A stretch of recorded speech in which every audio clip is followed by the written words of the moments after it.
হাত ধরে টানতে টানতে আরিশ নিয়ে আসলো আরুষিকে, এনে বিছানার উপর ফেলে দিল। আপনি আমাকে এখানে এনেছেন কেন? প্লিজ আমাকে যেতে দিন, আমি বাড়ি যাব।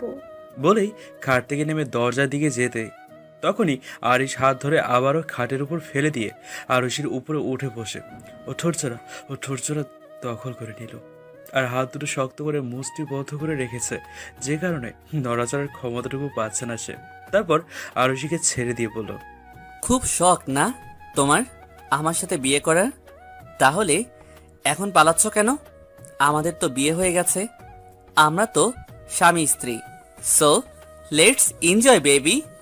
আরও হাত জোর করে কাকুতি মিনতি করছে আরিশের সামনে। অল্প দিনের পরিচয় আরিশের সাথে, আর 3 দিন পর ওর অভ্রের সঙ্গে বিয়ে। সেখানে আরিশকে বিয়ের কথা কখনোই ভাবেনি আরু। হঠাৎ আরু হাউ মাউ করে কেঁদে উঠল যখন দেখলো আরিশ নিজের শার্টের বোতামটা খুলছে। কিছুই বুঝতে পারছে না ও যে নিজেকে কিভাবে আরিশের হাত থেকে রক্ষা করবে। তবে শেষ রক্ষা করতে পারলো না, তার আগেই আরু জ্ঞান হারালো। আরু অজ্ঞান হতেই আরিশ একটা শয়তানি হাসি দিল, দিয়ে আরুষিকে গভীরভাবে কিস করলো। চারদিকে সকলের চেঁচামেচিতে আরুষির চোখ মেলে তাকাতে অবাক হয়ে গেল, কারণ ও ওর নিজের বাড়িতে রয়েছে, চারিপাশে ওর বাড়ির সবাই ওকে ঘিরে রেখেছে। হঠাৎ নিজের পোশাকের দিকে তাকিয়ে অবাক হয়ে গেল, তার কারণ ও এই পোশাকে ছিলই না। আর ওর জ্ঞান ফিরতেই ওর বাবা এসে ওরে ঠাস করে একটা চড় মারল। এই দিন দেখার জন্য তোকে আমি বাঁচিয়ে রেখেছিলাম, এখন আমি কি জানাবো অভ্রর বাড়ির লোককে এই যে আমার মেয়ে একটা দুশ্চরিত্রা? আরও এবার কেঁদে ফেলল, কারণ ওর বলার মতো কিচ্ছু নেই। নিজেই নিজের পক্ষে যে কোনো কথা বলবে সে সুযোগও পাচ্ছে না, কেউ ওকে কোনো কথাই বলতে দিচ্ছে না। তোকে যে আমি কেন জন্ম দিয়েছিলাম তার জন্য আমার এখন আফসোস হচ্ছে। জন্মের সময় কেন আমি তোকে মেরে ফেলিনি? সকালের প্রত্যেকটা কথা আর ওর বুকে গিয়ে তীরের মতো বিচ্ছে, কারণ আসল সত্যটা ওই জানে। হঠাৎ হঠাৎ এত কিছুর মাঝখানে আহান বলতে শুরু করলো, ছেলেটাকে যখন এতই ভালোবাসিস তাহলে চলে যেতিস ওর হাত ধরে, কেন ফিরে এলি, তাও আবার দুশ্চরিত্র হয়ে? কাঁদতে কাঁদতে আরুষি চোখ তুলে তাকালো, কারণ কি হয়েছে ও কিছুই বুঝতে পারছে না। ও যা ভাবছে আহান সম্পূর্ণ বিপরীত কথা শোনাচ্ছে ওকে। আমি ওনাকে কখনোই ভালোবাসিনি, আর আমি ওনাকে কেন ভালোবাসতে যাব যেখানে আমি জানি অভ্রর সঙ্গে আমার বিয়ে। হ্যাঁ, তার জন্যই তো, শারীরিক চাহিদা মেটানোর জন্যই ওর কাছে তুই গিয়েছিলি। পাড়া প্রতিবেশীরা অনেকেই কানাঘুষো করছেন। আমরা এবার সমাজে চলবো কি করে সেটা একবারও ভেবে দেখেছিস? ওই ছেলে বাড়ি এসে বলে গেল তুই নাকি বিগত 3 মাস ধরে ওর কাছে পড়ে আছিস, ওকে বিয়ের করার জন্য পাগল হয়েছিস। তুই ওকে বিয়ে করতে চাস, তাই সমস্ত কিছু করতে বলেছিলি ওকে। মা, বিশ্বাস করো আমি তেমন কিছুই করিনি। উচ্চ স্বরে কাঁদতে লাগলো সে, কিন্তু কিন্তু আজ ওর চোখের জলের সকলের কাছে অভিনয় মনে হচ্ছে, অভিনয়ের সমান। কেউ ওর কথা বিশ্বাস করছে না। হঠাৎ ওর মাথায় এলো অভ্রের কথা। ওর আর অভ্রের 3 দিন পর বিয়ে হবে। বিয়েটা পারিবারিক ভাবে হলেও আরো বেশ ভালোই পছন্দ করে অভ্রকে। আর আরিশের সঙ্গে তার গত 4 মাস ধরে পরিচয়। আরও আরিশকে কখনো পাত্তা দেয়নি। আরুষি একটা ভাইয়ের চোখে দেখছে আরিশকে। মা, অভ্র? ওরা কেউ জানে না তোর এই কীর্তির কথা, কিন্তু সত্য কখনো চাপা থাকে না। সব জেনেও যদি অভ্র তোকে মেনে নেয় তাহলে ভাববি তোর কপাল ভালো। বলেই ঘর থেকে বেরিয়ে গেলেন। আরো হাউ মাউ করে কেঁদে উঠল, কারণ ও এতটাও মনের দিক থেকে শক্তিশালী নয় যে অন্যের বিরুদ্ধে প্রতিবাদ করবে। কিছুক্ষণ আগের কথা, রাস্তায় আরিশ গম্ভীর কণ্ঠে আরুষিকে বলল, গাড়িতে উঠো। আরুষি অবাক হয়ে বলল, কেন ভাইয়া, আপনার গাড়িতে উঠতে যাব কেন? আর আমি হেঁটেই ঠিক আছি। যা বলছি তাই করো, না হলে রাস্তার লোকের সামনে যা করব সেটা ভালো হবে না। এবার তোমার ব্যাপার, তুমি কি করবে না করবে। বাধ্য হয়ে আরু আরিশের গাড়িতে উঠলো, কিন্তু কি কারণে আরিশ তাকে গাড়িতে উঠতে বললো, আর আরিশই বা কোথায় তাকে নিয়ে যাচ্ছে সে সমস্ত কিছু জিজ্ঞেস করলে আরিশ চুপচাপ ছিল। তার পরিবর্তে একটা উত্তরও দেয়নি সে। তারপর তারপর সেখান থেকে গেল কাজী অফিসের সামনে। তা দেখে আরুষি আরো অবাক হলো। সেখান থেকে গাড়ি থেকে নামতেই আরুষিকে টেনে টেনে নিয়ে গেল কাজী অফিসে। ওর বাবাকে ওকে খুন করে দেওয়ার ভয় দেখিয়ে পেপারে সই করিয়ে নেয় এবং কবুল বলিয়ে নেয়। তারপরে এত সব ঘটনা হলো, কিন্তু আরিশের এই সমস্ত কাজকর্মের কোনো কারণ আরও জানে না। সন্ধ্যাবেলায় চুপচাপ ছাদের এক কোণে আরুষি বসে আছে, আর বসে বসে অভ্রর সাথে কাটানোর সময়গুলোর কথা ভাবছে। হঠাৎ হঠাৎ ওর ফোন আসতে চমকে উঠলো। ফোনটা ধরতেই একটা আননোন নম্বর থেকে ফোন এসেছে, দেখতে পেলো সেটা। কলটা ধরার ইচ্ছে না থাকলেও একটা সময় গিয়ে ধরতেই হলো। হ্যালো, আরু পাখি, কি করছো জান? কে আপনি? আর আপনি আমাকে এই সমস্ত নামে ডাকছেন কেন? আমাকে এত তাড়াতাড়ি ভুলে গেলে? সকালে না তোমাকে আমি বিয়ে করলাম, এত তাড়াতাড়ি ভুলে গেলে হয় আরু পাখি? আরুষি যেন বুকের ভিতর ধক করে উঠল। বুঝতে পারলো যে আরিশ নতুন আর কি ঘটানোর জন্য আরিশকে ফোন করেছে, সেটাও বুঝতেই পারছে না। কি চাই আপনার? আপনি এই সমস্ত কেন করেছেন? আপনার সাথে তো আমার শত্রুতা নেই। আরিশ খুবই শান্তি কণ্ঠে বলল, তোমার সাথে আমার কি শত্রুতা আমি থাকতে পারে বলো তো? তুমি আমার বউ, আর বউয়ের সঙ্গে কখনো কারো শত্রুতা থাকে? সে যাই হোক, তোমার না দুদিন পর বিয়ে, আমাকে ইনভাইট করলে না তো? আমার বিয়ে আপনি কি করে জানলেন? সেটা বড় কথা নয়, বড় কথা হলো তুমি আমাকে ইনভাইট করোনি। আমি কিন্তু খুব রেগে আছি। অপরদিকে আরুষের মুখে কোনো কথা নেই। আরিশের কথার পরিবর্তে ও কি উত্তর দেবে বা কি উত্তর দেয়া যায় সেটাও জানে না। সে বাদ দাও, তোমার কিছু জরুরি ভিডিও আমার কাছে রয়েছে, সেগুলো পারলে নিয়ে যেও। কিসের ভিডিও? আর আমার সাথে আপনার কোন ভিডিও? হে বাবা, সকালবেলা আমি আর তুমি মিলে যে এত রোমান্স করলাম, সেগুলো ক্যামেরাবন্দি করতে হবে না? সব ভুলে গেলে নাকি? ওগুলোই আছে। বিয়ের আগে তোমার নতুন বরকে যদি দেখাতে চাও তো নিয়ে যেতে পারো, না হলে আমার কিন্তু আবার স্বভাবটা ভালো নয়, সকলকে দেখাবো। আরুষির গলা শুকিয়ে কাট, কারণ যা হয়েছে আরিশে সবকিছুই ভিডিও করেছে, আর তা যদি অন্য কেউ দেখে ফেলে, অব্র কোনোদিনই আরুকে বিয়ে করবে না। আমি তাহলে এখন কি করব? কাল সকাল 10টায় ভার্সিটিতে নয়, সোজা আমার বাড়িতে আসবে। যদি না এসেছো তো জানতেই পারবে আমি তোমার সাথে কি কি করব। আশা করি তুমি আমাকে খুব ভালো করেই চেনো। বাই আরু পাখি। আরুষি আর পারছে না এত কিছু সহ্য করতে, হাও মাও করে কাঁদছে ও। কি থেকে কি হয়ে গেল সব, কিভাবে কি হয়ে গেল? সারা রাত ভয়ে ভয়ে কাটিয়েছে আরু, না জানি কোন নতুন বিপদের সম্মুখীন হতে হয় ওকে। আরিশের ভয়টা বড্ড গ্রাস করছে ওকে। আর তাছাড়া এই সমস্ত কথা যদি অভ্র জানতে পারে, তাহলে অভ্র কখনোই ওকে বিয়ে করবে না, সে যতই অভ্র ওকে ভালোবাসুক না কেন। হয়তো এটা আরুর ভুল ধারণা।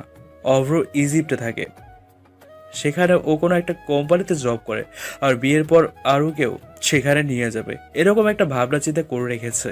এতে যদিও বা আরু বা ওর পরিবারের কোনো সমস্যাই নেই। সকালবেলা ঘুম থেকে উঠে কলেজে যাওয়ার আগের মুহূর্তে ওর কাছে অন্যদিন অনেকটা আনন্দের হয়, কিন্তু আজকে যেন তার সম্পূর্ণ অন্যরকম বলে মনে হচ্ছে ওর।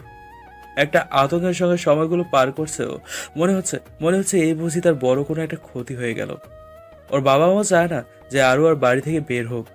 যা যা হয়েছে পাড়া প্রতিবেশীদের অনেকে তা নিয়ে কানা ঘষা করছে, তাই হাজারো কথা শোনার ভয়ে তারা এরকম একটা পরামর্শ দিয়েছিল আরুকে। কিন্তু আজকে আরিশের সঙ্গে দেখা করতে যেতে হবেই, যেভাবে হোক, না হলে কোনো একটা বড় বিপদ হতে পারে, সেটাও ভালো করে আন্দাজ করতে পারছে। রাস্তার ধারে দাঁড়িয়েছে রিক্সা নেওয়ার জন্য, সেখানে দাঁড়িয়ে পাড়া প্রতিবেশীরা আরুকে দেখে নানা কানাঘুষা করছে, অনেক ধরনের কানাঘুষা করছে। আরুও নিজেকে তার মধ্যে কিছুটা অপ্রস্তুত মনে করলেও তা প্রকাশ করছে না, না হলে তারা আরো চেপে বসবে ওর উপর। অনেকক্ষণ ধরে আরু দাঁড়িয়ে আছে আরিশের বাড়ির গেটের সামনে। কলিং বেলটা বাজানোর সাহস জুগিয়ে উঠতে পারছে না সে। ওর ভাবাবেগের কোনো পরিবর্তন হচ্ছে না। হঠাৎ ওর ফোন আসতেই তাকিয়ে দেখলো আরিশের ফোন দেখেই চমকে উঠলো আরু। আরু পাখি, বাইরে দাঁড়িয়ে কেন? শ্বশুর বাড়িতে ঢুকবে না নাকি আমাকে নিয়ে আসতে হবে? তুমি লজ্জা পাচ্ছ তাই? আমি আসছি বলে কলিং বেল বাজাতেই একটা সার্ভেন্ট এসে দরজা খুলে দিল। আরু তাকে কিছু না জিজ্ঞেস করতেই তিনি আরুকে বললেন যে উপরে ডান দিকের ঘরটা আরিশের। সিঁড়ি দিয়ে উঠছে আর ক্রমাগত পা দুটো কাঁপছে তার, কারণ সারা বাড়িতে একটা মানুষও নেই, মানুষজনও নেই। সার্ভেন্টগুলো নিজেদের কাজে ব্যস্ত। ও যদি কোনো বিপদে পড়ে তাহলে কেউ যে ওকে সাহায্য করার জন্য ছুটে আসবে না সেটাও ভালো করে বুঝতে পারছে। তা বুঝতে আর বাকি নেই তার। সার্ভেন্টের কথা মতো বড় রুমটার সামনে যেতেই দরজা খুলে আরিশ আরুর হাতটা ধরে টেনে ঘরের ভিতর ঢুকিয়ে নিয়ে গেল। তারপরে সঙ্গে সঙ্গে কোলে নিয়ে ওকে বিছানার উপর ফেলে দিল। আরিশ এখন আরুর উপরে, ওর গরম নিঃশ্বাসগুলো ক্রমাগত আরুর মুখের উপরে এসে আশ্রে পড়ছে। চোখে রয়েছে হাজারো রাগের প্রকাশ, কিন্তু সেই রাগের কারণ আরুষির অজানা। অদ্ভুত অদ্ভুত এক নেশা রয়েছে আরিশের চোখে। আপনি প্লিজ আমার উপর থেকে সরে যান। আরু আর কিচ্ছু বলতে পারলো না, কারণ তার আগে আরিশ আরুর ঠোঁট দুটোকে আঁকড়ে ধরল। হাত দুটোকে বিছানার সঙ্গে চেপে রেখেছে আরিশ। আরুষি ছটফট করছে আরিশের হাতের বাঁধন থেকে ছাড়া পাওয়ার জন্য, কিন্তু পেরে উঠছে না সে। একটা পুরুষের সঙ্গে কি একটা মেয়ে কখনোই পেরে উঠতে পারে শক্তিতে? অসংখ্য অসংখ্য কামড়ে ভরিয়ে দিচ্ছে আরুষির ঠোঁট দুটোকে। আরুষি ব্যথায় কুকড়ে যাচ্ছে বারবার, তবুও আরিশের সেদিকে কোনো খেয়ালই নেই। এক পর্যায়ে আরুষির ঠোঁট কেটে রক্ত বেরোচ্ছে দেখে আরিশ আরুকে ছেড়ে দিল। আরুষি উঠে বসতেই ওর মুখে হাত দিয়ে দেখলো ঠোঁট কেটে রক্ত বেরোচ্ছে। রক্তটা দেখেই আরু কেঁদে ফেললো। আরিশ আরুষির কাছে গিয়ে আরুষির ঠোঁটে আলতো করে চুমু দিয়ে বলল, আরু পাখি, খুব ব্যথা পেয়েছো তুমি? আরও কিচ্ছু বলছে না, শুধু কেঁদেই চলেছে। বলার ভাষাটুকুও যে নেই। আরিশ আর কি করতে পারে সেটা ওর ধারণায় চলে আসছে। এখন এখান থেকে যে কোনোভাবে ও বেরিয়ে যাওয়ার অপেক্ষায় আছে। এমনিতেও যা ক্ষতি হওয়ার হয়ে গেছে, নতুনভাবে কিছু হওয়ার আর বাকি নেই। আর ক্রমাগত কেঁদেই চলেছে, তা দেখে আরিশ চেঁচিয়ে বলল, কাঁদছো কেন তুমি? আমি তোমাকে কিছু জিজ্ঞেস করেছি? আরিশ যেন আর নিজের মধ্যে নেই। আরো ভয়ে চমকে গেল, ওর কান্না যেন আরো বেড়ে গেল। তারপরও কাঁদতে কাঁদতে বলল সে, আপনি প্লিজ আমাকে ছেড়ে দিন, আর আমার সমস্ত ভিডিও আপনি ডিলিট করে দিন। আমি তো আপনার কোনো ক্ষতি করিনি, তাহলে আপনি কেন আমার সঙ্গে এরকম করছেন? প্লিজ আমাকে ছেড়ে দিন। আরুর কথা শুনে আরিশ হো হো করে হাসতে লাগলো। তারপর বলল, তোমাকে ছেড়ে দেওয়ার জন্য তো আমি এখানে আনিনি সুইটহার্ট। আজকে আবার বাসর না করে তোমাকে কি করে যেতে দেই বলো? বাসর? কথাটা শুনে আরুষি বিছানা থেকে নেমে দৌড়ে দরজার দিকে পালাতে গেলেই আরিশ আরুর হাতটা ধরে ফেললো। এখানে এসেছো নিজের ইচ্ছায়, কিন্তু যাবে আমার ইচ্ছা হলে। তাই কোনো পালানোর চেষ্টা না করে যা বলছি তাই শোনো। আশা করি তোমারই ভালো হবে। ঠিক 2 দিন পর তোমার আর অব্রের যেমন বিয়ে হওয়ার কথা ঠিক তেমনটাই হবে। শুধু বিয়ের দিন বিয়েটা অব্রের সাথে নয়, আমার সাথে হবে। আর আমার কথার বাইরে যদি একটা কিছু হয়েছে তো তোমার বাবা মাসের শেষে যে পেনশনটা পান সেটাও আর পাবে না। তোমার ভাইয়া তার হসপিটালের চাকরিটা হয়তো হারিয়ে ফেলবে। বাড়ি ঘর সব নিলামে উঠে যাবে। রাস্তায় গিয়ে নামবে তোমরা। আর তোমার অব্র, তার কথা না হয় আমি বাদই দিলাম। আরুষি এবার জোরে চেঁচিয়ে বলে উঠল, আমার সাথে আপনার এত কিসের শত্রুতা যে আপনি তার প্রতিশোধ নিচ্ছেন? তোমার সাথে আমার কিসের শত্রুতা? আর আমি তোমার শত্রু এই কথাটা তুমি আমাকে বলতে পারলে আরু পাখি? আমি না তোমাকে কত ভালোবাসি? একটু আগে কত আদর করলাম, মনে নেই নাকি কম পড়ে গেছে? বলেই একটা হাসি দিতে লাগলো।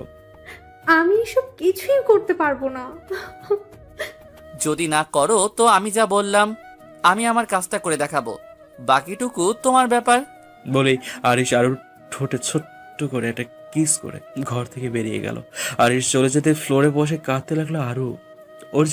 ওর জীবনে এত বড় একটা পরিবর্তন হবে এটাও কখনো ভাবেওনি, কখনোই না। একদিকে অভ্র, আরেকদিকে তার পরিবার। আরিশের বাড়ি থেকে অনেকক্ষণ আগেই বেরিয়েছে আরুষি। এখন রাস্তা দিয়ে হাঁটছে, কারণ কলেজ টাইম অনেকক্ষণ আগেই পার হয়ে গেছে। আর এখন যদি ও বাড়ি ফিরে যায় তাহলে হাজারো প্রশ্নের উত্তর দিতে হবে বাড়িতে, যা আরুষির একদমই চায় না। এখন কিভাবে সমস্যা থেকে সমাধান পাবে সেটাই ভাবছে সে। কোনো কিছু একটা ভেবেই ফোনটা বের করে অভ্রকে ধরালো। প্রথমবার রিং হতেই ফোনটা না ধরলো, দ্বিতীয়বার রিংয়ে ফোনটা ধরলো অভ্র। তারপর বেশ মিষ্টি কণ্ঠে অভ্র বলে উঠল, আমার বউটা হঠাৎ আমাকে মনে করেছে, তার কারণটা কি জানতে পারি? আপনি একটু আমার সাথে দেখা করতে পারবেন? একটা জরুরি দরকার আছে। নিশ্চয়ই আসতে পারবো, এই কয়েকদিনেই তো আমি ফ্রি আছি। তাছাড়া বিয়ের 2 দিন পরেই তো আমার ইজিপ্টে চলে যাচ্ছি, তাই একসাথে কোনো সময় কাটাতে সমস্যা কোথায়? তুমি বলো কোথায় আসতে হবে, আমি আসছি। নিউ মার্কেটের দিকে যেতেই লেকের পাশে যে পার্কটা রয়েছে ওখানে আসুন, আমার কিছু কথা আছে আপনার সাথে। তুমি একটু ওয়েট করো, আমি এক্ষুনি আসছি। অনেকক্ষণ ধরে দুজন পাশাপাশি বসে আছে, অভ্র আর আরু। আরু কথাটা যেন কোনোভাবেই বলে উঠতে পারছে না, একটা দ্বিধা ওর মধ্যে কাজ করছে। কিন্তু কিন্তু কথাটা অভ্রকে না জানালেও নয়। অভ্র এবার এক হাত দিয়ে আরুর কোমরটাকে চেপে ধরে নিজের কাছে নিয়ে আসতে গেলেই আরুষি অভ্রের হাত ছাড়িয়ে একটু দূরে সরে বসলো। কি হলো, সরে গেলে যে? আরুষি অপ্রস্তুত হয়ে বলল, আসলে আমার আপনার সাথে কিছু কথা বলার ছিল। আসলে অভ্রর ছোঁয়ার ব্যাপারটা আরুষি ঠিক ভালো লাগলো না, তাই তাই অপ্রস্তুত হয়ে কিছুটা সরে গেল দূরে। অভ্র বিরক্তি হয়ে বলল, বলো। আরু বলতে শুরু করলো, দেখুন, আমার সাথে আপনার বিয়ে হওয়ার আগে আমার সম্বন্ধে আমি আপনাকে কিছু বলতে চাই। কি বলতে চাও? আমার বিয়ে হয়ে গেছে, আর তার সঙ্গে আমি শারীরিক সম্পর্কে লিপ্ত হয়েছি। যদিও বা আমার অনিচ্ছাকৃত ভাবেই হয়েছে ঘটনাটা, এতে আমার কোনো হাত ছিল না, জোর করেই সমস্ত কিছু আমাকে দিয়ে করানো হয়েছে। এখন আমার সঙ্গে আপনার বিয়েটা ঠিক হয়ে গেছে, তাই আমি ভাবলাম আপনাকে কথাটা জানানো উচিত, না হলে আপনাকে সারা জীবনের জন্য ঠকানো হবে। তাই জন্য আমি আপনাকে বললাম। এবার আপনি ভেবে দেখুন, আপনি আমাকে বিয়ে করবেন কি করবেন না। ওটাই তো তোমার ভবিষ্যৎ। আপনি কি কিছু বললেন আমাকে? কই না তো, আমি তো বলেছিলাম যে কার এত সাহস যে তোমাকে বাজেভাবে স্পর্শ করে, তার নামটা বলো, আমি তাকে ছাড়বো না। আপনার কিছু করার দরকার নেই, আপনি শুধু বলুন আপনি আমাকে বিয়ে করবেন কি করবেন না। অভ্র আরুর কাছে সরে এসে আরুর হাতে হাত রেখে বলল, একটা ছোট্ট ঘটনায় তোমার আর আমার সম্পর্কের মধ্যে কোনো পরিবর্তন হতে পারে না। আমি তোমাকে অবশ্যই বিয়ে করব, তারপর তোমাকে নিয়ে এখান থেকে চলে যাব। তখন এই সমস্ত কোনো দুর্ঘটনায় আমাদেরকে স্পর্শ করতে পারবে না। আরুর চোখে কৃতজ্ঞতা ছাপা অভ্রের প্রতি। চোখের কোণে জল জমে গেছে, কেবল গড়িয়ে পড়ার অপেক্ষায়। সবকিছু যেন অভ্রজি তাকে বিয়ে করছে, এর থেকে বড় কিছু হতে পারে না আর। আমি নারীকে সম্মান দিতে জানি, তাই তোমার এই অসম্মান মুছে দেওয়ার কর্তব্য আমার। তাই তুমি চিন্তা করো না, সঠিক সময়ে আমাদের বিয়ে হবে ভালোভাবেই। বাইরের কোনো লোক কোনো কিছু ঝামেলা করতে পারবে না। আর আমি তোমাকে ইজিপ্টে নিয়ে গেলে তো তোমাকে আর কোনো চিন্তা করতেই হবে না। বলেই একটা বাঁকা হাসি দিল। এই মুহূর্তে হয়তো এর অর্থ আরুর বোঝার ক্ষমতার বাইরে। রাত 11:30, অর্থাৎ 11:30। ড্রয়িং রুমে আরিশের বাবা আর মা দুজনেই বসে আছে, অপেক্ষা করছে আরিশের বাড়ি ফেরার, কারণ এটা তার নিত্যদিনের কাজ। আরিশ বন্ধুদের সঙ্গে আড্ডা দিয়ে এই সময়ে বাড়ি ফেরে। তবে ওনারা ঠিক করলেন যে আজ এর একটা ব্যবস্থা করেই ছাড়বেন। সারা জীবন তো আর এভাবে চলতে পারে না, একটা মানুষ কখনোই অগোছালোভাবে চলতে পারে না। এখন যদি তারা হাল না ধরেন তাহলে ভবিষ্যতে আরিশকে পাল্টানো খুব মুশকিল হয়ে পড়বে। গাড়ির চাবিটা আঙ্গুলে ঘোরাতে ঘোরাতে বাড়িতে ঢুকতেই আরিশ দেখতে পেল ড্রয়িং রুমে ওর বাবা মা বসে আছে। ওনাদেরকে দেখে গুড নাইট বলেই সিঁড়ি দিয়ে উঠতে যাচ্ছে, তখনই আরুষের বাবা বলে উঠল, এই ভেবে আর কতদিন? তাড়াতাড়ি বাড়ি ফিরতে পারো না?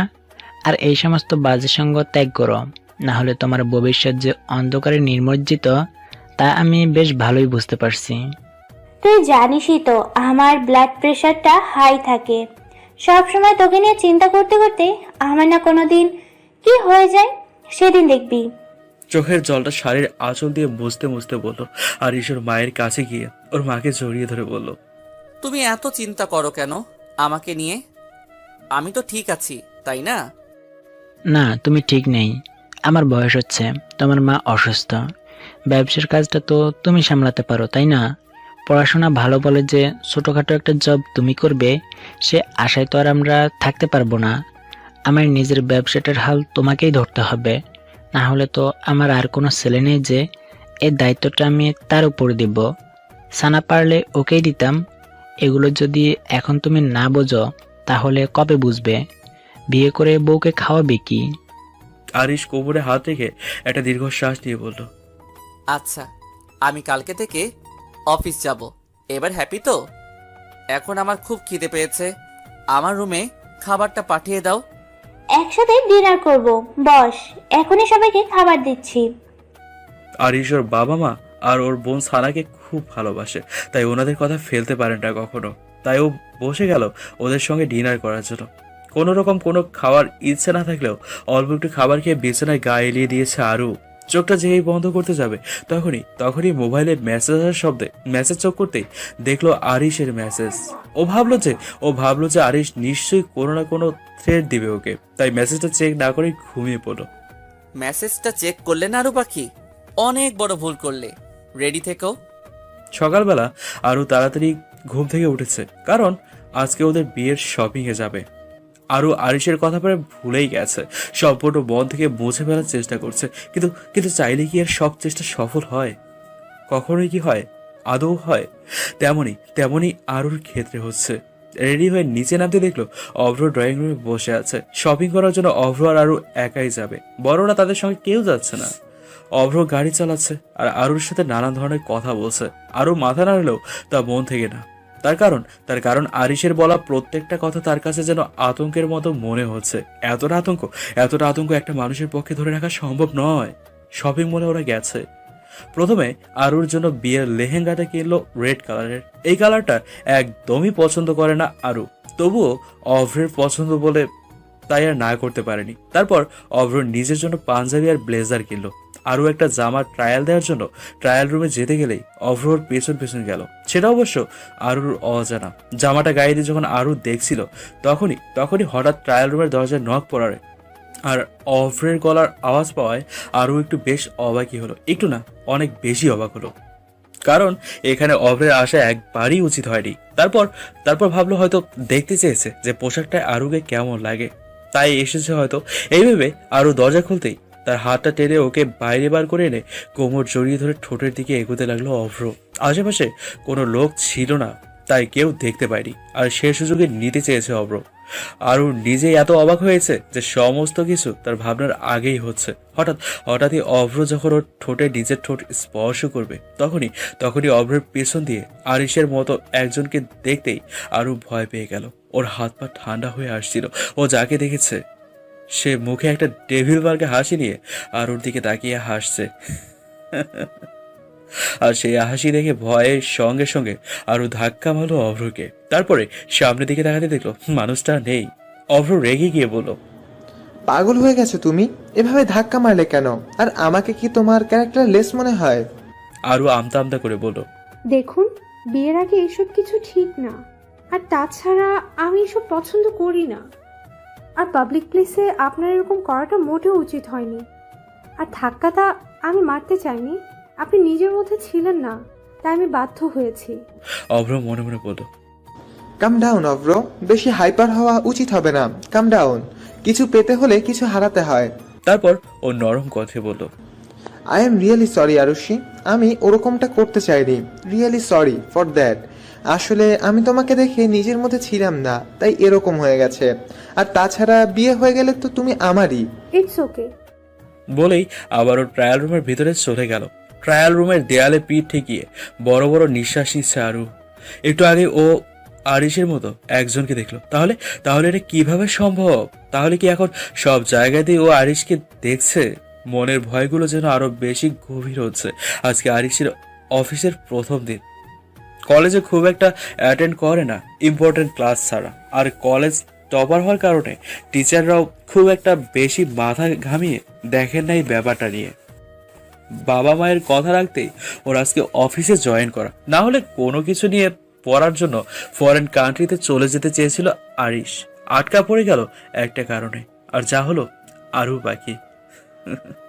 টেবিলের উপরে থাকা গ্লোবটাকে বারবার ঘোরাচ্ছে আরিশ আর মনে মনে হাসছে। এই মুহূর্তে ওকে দেখলে কেউই ওকে পাগল বলবে সেটার গ্যারান্টি নেই। হঠাৎ দরজায় নক পড়তেই, কাম ইন। আজকে আমি অফিসে যাইনি, তাই তোর সঙ্গে ভাবলাম কিছুটা সময় কাটাবো, তাই তোর বাড়িতে গেলাম। আন্টি বললেন যে তুই নাকি অফিসে আসছিস। কথাটা শুনে বিশ্বাস হলো না, তাই চোখটাকে সার্থক করার জন্য এখানে আসা। তোর কেমন লাগছে নতুন অফিস, নতুন সব কাজ? আরিশ মুস্কি হেসে বলল, এই তো বেশ ভালোই লাগছে। তোর খবর বল।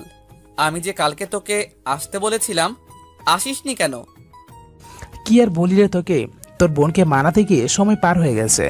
আচ্ছা, তোর বোনটা এমন কেন রে? আমি কোন দিক থেকে খারাপ যে আমাকে পছন্দ করে না? তোর গোটা বদনটাকেই ও পছন্দ করে না। মজা করিস না দোস্ত, আমি কিন্তু সিরিয়াস। তোর বোনকে একটু বল না, তোর বোন তো তোর সব কথা শোনে। এ প্যার কা মামলা হ্যাঁ বস, তাই আমার থেকে কিছু এক্সপেক্ট করো না। ভালোবাসা হলো অদ্ভুত এক অনুভূতি যা সকলের প্রতি আসে না। ওরও হয়তো আপনার প্রতি আসেনি। আরাব বুকে হাত রেখে বলল, দোস্ত মজা করিস না তো, নয়তো ছোটোখাটো একটা হার্ট অ্যাটাক করে ফেলবো। কিন্তু এত কবি কবি ভাব নিয়েছিস কেন? হুমায়ুন আহমেদ হয়ে যাবি নাকি? হুমায়ুন আহমেদ না হতে পারি, তবে আমার আরু পাখির পারফেক্ট জীবনসঙ্গী হতে পারবো। ডেভিল মার্কা হাসি দিয়ে বলল কথাটা। দোস্ত, মেয়েটার পিছনে এখনো তুই পড়ে আছিস? ছেড়ে দে না মেয়েটাকে। আর কি বা আছে ওই মেয়েটার মধ্যে এমন? তুই বুঝবি না। পরশুদিন আমার বিয়ে, আর কালকে হলুদ। ইনভাইট রইল, চলে আসিস। বলে রুম থেকে বেরিয়ে গেল আরিশ। আরিশের পেছন পেছন আরাবও বেরিয়ে গেল। কিছুই তো বুঝলাম না, বুঝিয়ে বল। ও তুই বুঝবি না। আরিশের দরজা নক করতেই আরিশ সানাকে ঘরের ভিতরে আসতে বলল। ভাইয়া, কালকে আমাকে একটু শপিং এ নিয়ে যাবি? আরিশ ল্যাপটপের দিকে তাকিয়ে থেকেই বলল, কেন, কালকে আবার তোর কি আছে? বিয়ে টিয়ে করছিস নাকি? ভাইয়া, সবসময় কেন মজা করিস বলতো? আমার কেন বিয়ে হতে যাবে? বিয়ে তো আরু মানে আরশির। পরশুদিন বিয়ে, আর কালকে গায়ে হলুদ। হলুদে অ্যাটেন্ড করার জন্য কিছু তো নতুন পরে যেতেই হবে। পুরনো ড্রেস পরে তো আর যাওয়া যায় না, তাই না? তা তোর ফ্রেন্ড বাড়ি এসে তো ইনভাইট করে গেল না? আরশির অন্য কি কি কাজ ছিল, তাই আসতে পারেনি। তাই কলেজে কার্ডটা দিয়ে দিয়েছে। আচ্ছা। একটা হাসি দিল, তার কারণ আরুষি তার বাড়িতে না আসার কারণটা আরিশ বেশ ভালোভাবেই জানে। আচ্ছা, যাব, রেডি হয়ে থাকিস। অনেকক্ষণ আগে ঘুমিয়ে পড়েছে আরুষি। ঘুমাতে রাত হয়েছিল। সারাদিন এত ধকল যাওয়ার পরে বাড়ি এসে অনেক কাজ সারতে হয়েছে ওকে। ঘুমের মধ্যে হঠাৎ আরুষি অনুভব করলো ওর নিঃশ্বাসগুলো আটকে আটকে আসছে, বারবার দম বন্ধ হয়ে যাওয়ার উপক্রম। তাই নিজেকে বাঁচানোর জন্য যখন ওর চোখ খুললো, তখন দেখলো আরিশ ওর মুখটা হাত দিয়ে চেপে ধরে রেখেছে। তাই ওর নিঃশ্বাস আটকে আসছে বারবার। আসলেই স্বাভাবিক। এই অবস্থায় আরিশকে দেখে আরু চমকে গেল। কোন রকমে আরিশকে ছাড়িয়ে নিজেকে বাঁচানোর জন্য যখন ধাক্কা মেরে উঠে বসলো, তখন দেখলো আরিশ মেঝেতে পড়ে গিয়ে হাসছে পাগলের মতো। পাশে থাকা ওনাটা গায়ে জড়িয়ে নিয়ে উঠে দাঁড়ালো আরু। আপনি এখানে কি করতে এসেছেন? এটা আবার কি ধরনের প্রশ্ন আরু পাখি? আমার শ্বশুর বাড়ি, আমার বউয়ের ঘর, আমি আসতেই পারি, তাই না? দেখুন, আপনি পুরো পাগল হয়ে গেছেন। আপনি চলে যান। আপনাকে আমি এখানে এক মুহূর্তও দেখতে চাই না। আমি রোম্যান্স না করে তো যাবই না আজকে। আর তুমি তো ঘুম থেকে উঠছিলে না দেখেই তো আমি অমন করলাম। আপনি এখনই বেরিয়ে যান, না হলে আমি চেঁচাবো। ওকে, চেঁচাও। বলেই হাসতে লাগলো। আরু যে দরজার দিকে পালাবে, তখনই আরিশ আরুর হাতটা খপ করে ধরে দেয়ালের সাথে চেপে ধরলো তাকে। আরিশ আরুকে দেয়ালের সাথে চেপে ধরল। ঘরে এসি চলা সত্ত্বেও আরু দরদর করে ঘামছে। গলা যেন ক্রমশ শুকিয়ে আসছে তার। এত রাতে নিজের বাড়িতে থেকেও আরিশের বিরুদ্ধে কোনো স্টেপ নিতে পারছে না আরু। আমি চলে গেলে কি তোমার প্রেমিক অব্রকে ডাকবে নাকি? আপনার মাথা খারাপ হয়ে গেছে। আপনি এসব কি যাতা বলছেন, নির্লজ্জের মতো। একের পর এক ভুল অভিযোগ করছেন আমার উপর। ও রিয়েলি? তাহলে শপিং মলেও যখন ওরকম নোংরামো করতে যাচ্ছিল, তুমি তখন প্রোটেস্ট করলে না কেন? আমি যদি ওখানে না থাকতাম তাহলে তো বেশ ভালোই হতো, তাই না? আরিশের চোখ দুটো লাল হয়ে রয়েছে আর আরো ভয়ে গুটিসুটি হয়ে গেছে। সত্যি তো আরিশকে ও না দেখলে অভ্রকে ধাক্কা মারার সাহস পেত না। তখন কি হতো? তার মানে ওটা আপনি ছিলেন? কেন, আমি না থাকলে খুশি হতে বুঝি? আরুষির গাল দুটো চেপে ধরে বলল আরুষ। দ্বিতীয়বার যদি ওকে তোমাকে স্পর্শ করতে দেখেছি, তো প্রথমে ওকে নয়, আগে তোমাকে শেষ করব। আরিশ ওর মুখ চেপে ধরায়। আরুষি কোনো কথাই বলতে পারছে না। আরিশ আরুষকে ছেড়ে দিতেই আরো বড় বড় শ্বাস নিচ্ছে। আরুষি মুখের যে অংশে আরিশ চেপে ধরেছে, সেই জায়গায় আঙুলের ছাপ বসে গেছে। লাল হয়ে রক্ত বড় ধারণ করেছে জায়গাটা। আপনি প্লিজ আমাকে ছেড়ে দিন, আর আমাকে একটু সুখী শান্তিতে থাকতে দিন। আরুষির কথা শুনে আরিশ হো হো করে হেসে উঠল। দেন বলল, শান্তি, তাই না? যদি আমি তোমাকে না পাই তাহলে শান্তি কেন? শান্তির বাপ মাও তোমার পাশে আসবে না, এটা মনে রেখো। আরও চুপ করে আছে আরিশের কাছ থেকে পজিটিভ কিছু শোনার আশায়, কিন্তু তার হচ্ছেই কই। বিভিন্ন সময় আরিশ বিভিন্ন রকম ব্যবহার করছে, তাই আসলে আরিশ কি চাইছে তা বোঝা মুশকিল একদম। সরি আরু পাখি, এত রাতে তোমার ঘুমে ডিস্টার্ব করার জন্য, কিন্তু কি আর করব বলো। তোমার ওই প্রেমিক তোমাকে স্পর্শ করছিল, আর আমি কি করে তা সহ্য করি বলো। তাই তোমাকে দেখতে চলে এলাম, আর একটু সাবধান করে দিলাম। আর তাছাড়া কালকে তো আমাদের গায়ে হলুদ, তাই রেডি থেকো আরু পাখি। আমাদের গায়ে হলুদ মানে? আমাদের মানে বুঝলে না? আমাদের মানে আমার আর তোমার বিয়েটা তো অনেক আগে থেকেই হয়ে আছে, আর কালকে হলুদ হবে। দেখুন, আপনি এই সমস্ত পাগলামি বন্ধ করুন। চিন্তা করো না, আগে বিয়েটা করি, তারপর সব পাগলামি বন্ধ করে দেব। শুধু তুমি দেখতে থাকো কি কি করি। আর হ্যাঁ, বলে রাখি, কালকে হলুদের জন্য আমি তোমাকে যে শাড়িটা পাঠাবো সেই শাড়িটাই তুমি পরবে। যদি অন্য শাড়ি পরতে দেখেছি তো আমি আবার নতুন করে পরিয়ে দেব। আরু পাখি, চিন্তা করো না, আমি কিন্তু বেশ ভালো শাড়ি পরাতে পারি। চোখ মেরে বলল কথাটা। আচ্ছা বউ, এখন আসি, অনেক রাত হয়েছে, তুমি ঘুমাও। আমার সাথে বিয়ের পর এমনিতেও ঘুমাতে পারবে কিনা তার গ্যারান্টি আমি দিতে পারছি না। বলেই আরিশ ব্যালকনি দিকে এগিয়ে যেতেই আরো অবাক হয়ে গেল। আরো আর না বলে থাকতে পারল না। আপনি ওদিকে কোথায় যাচ্ছেন? কেন, যেখান দিয়ে এসেছি সেখান দিয়ে যাচ্ছি। আপনি তার মানে? হ্যাঁ, ঠিকই ভেবেছ, পাইপ দিয়ে উঠেছি। আরে ভালোবাসায় সমস্ত কিছু জায়েজ। আরুষির দিকে চোখ মেরে বলল। আরিশ ব্যালকনির দিকে গিয়ে আবার ফিরে এসে আরুষির কাছে এসে হালকা করে একটা কিস করে চলে যেতেই আরুষি যেন হাফ ছেড়ে বাঁচল। তবে তা বেশিক্ষণ স্থায়ী হলো না। আরিশ আবারও এসে ডিপলি কিস করে চলে গেল। যাওয়ার আগে জোরে একটা কামড়ও দিয়েছে। কালকের জন্য রেডি থেকো বউ। আরিশ চলে যেতে আরো বিছানায় বসে কাঁদতে লাগলো। আমার সঙ্গে ওনার কোন জন্মশত্রুতা যে উনি আমার সাথে এরকম করছেন? আর আমি ওনার কি ক্ষতি করেছি? তখনই ওর ফোনে ফোন আসতে আরিশের কলটা না চাইতেও ধরলো আরুষি। তোমার কি দোষ সেটা পরে জানতে পারবে আরু পাখি, এখন একদম কাঁদবে না। আর একবার যদি দেখেছি তুমি কেঁদেছ তাহলে আবার কিন্তু আমি তোমার কাছে চলে যাব। আপনি জানলেন কি করে আমি কাঁদছি? সেটা যখন তুমি জানো না তো এখন আর জানার চেষ্টাও করো না। আরুষি রুমের চারিপাশটা একবার চোখ বুলিয়ে নিয়ে দেখতে লাগলো যে সিসিটিভি জাতীয় কিছু আছে কিনা, কিন্তু কোথাও কিছু দেখতে পেল না সে। ভুলেও কিছু বোঝার চেষ্টা করো না, যেটুকু জানো সেইটুকুতেই খুশি থাকো আর তাড়াতাড়ি ঘুমিয়ে পড়ো। 1 মিনিটের মধ্যে তোমাকে যেন আর জেগে থাকতে না দেখি। আরুষি ভয়ে ভয়ে ফোনটা কেটে দিয়ে ঘুমিয়ে পড়ল। পরের দিন সেদিন সারা রাত আরুষি ঘুমোতে পারেনি। কোনো একটা অজানা ভয় কাজ করছিল ওর। তাহলে কি যা যা বলেছে সত্যি কি তাই করে দেখাবে ও? তাই করে দেখাবে? আরুষি মনমরা হয়ে বসে আছে, কারণ কিছুক্ষণ আগে আহানের ফোন এসেছিল। সরি রারু, আজকে আমি থাকতে পারছি না তোর হলুদে। কেন ভাইয়া, তোর আবার কি হলো? আর বলিস না, আসলে একটা ইমার্জেন্সি অপারেশন আছে। দেরি হলেও তুই আসতে পারবি না? আমি চেষ্টা করব, তাও হয়তো হবে না। আচ্ছা, বাবা তোকে আর কিছু বলেছে? না, আর কিছু বলেনি, তবে আমি বাড়ি থেকে চলে গেলে উনি খুশি হবেন, তা আমি জানি। মন খারাপ করিস না, তোর ভাইয়া তোর পাশে সব সময় থাকবে। আরো এবার কেঁদেই ফেললো আহারের কথা শুনে। একদম কাঁদবি না, আমি তাড়াতাড়ি ফেরার চেষ্টা করব। আচ্ছা। মনমরা হয়ে বসে আছে ছাদে। বাড়িতে মেহমানরা সবাই আসতে শুরু করেছে।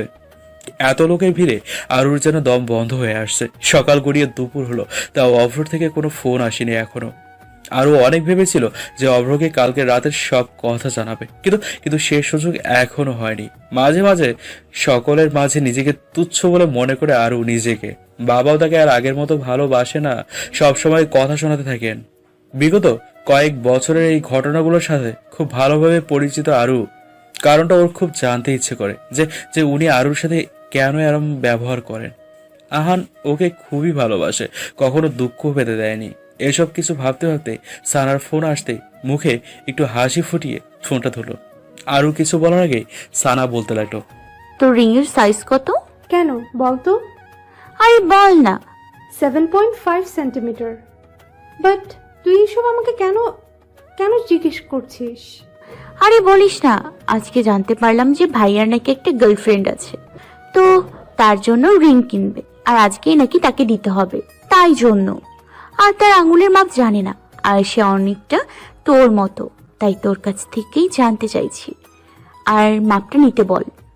সানার কথা শুনে আরো চমকে গেল। তার কারণ আরিশ ওকে কি বুঝিয়েছে, নাকি এর পেছনে অন্য কোনো কারণ আছে? ও আচ্ছা, রাখছি, পরে কথা হবে, আসছি জানু। তাড়াতাড়ি আসিস, আর তিথিকেও তাড়াতাড়ি আসতে বলিস। ওকে বাবু। কি বললো তোর ফ্রেন্ড? তুই যা আন্দাজটা করেছিলি সেটাই ঠিক। ঠিক তো হবেই। ভাইয়া তুই কি করে জানলি ওর আঙুলের মাপটাই সঠিক হবে? সে তুই বুঝবি না। আরিশ আর সানা বাড়ি পৌঁছে যেতে সানা যখন ওর নিজের রুমের দিকে যাচ্ছিল, তখন আরিশ সানাকে ডাকলো। ভাইয়া কিছু বলবি? আজকে তোর ফ্রেন্ডের গায়ে হলুদ, তুই তো একটু পরেই যাবি, তাই এই প্যাকেটটা তোর ফ্রেন্ডকে দিয়ে দিস।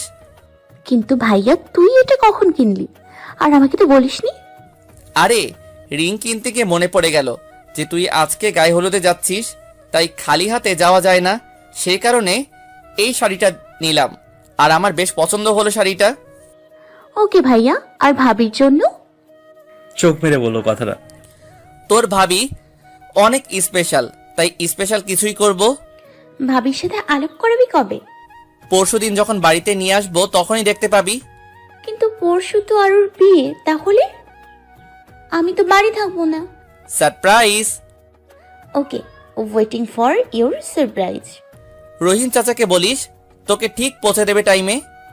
না চিন্তা করিস না, আম্মু মা সকলেই যাবে, তোকেও ইনভাইট করেছিল, কিন্তু আমি তোকে যাওয়ার জন্য বলিনি, তার কারণ এমনিতেই তোকে বললে তুই যেতিস না, বেকার বলে আমার মুখ নষ্ট।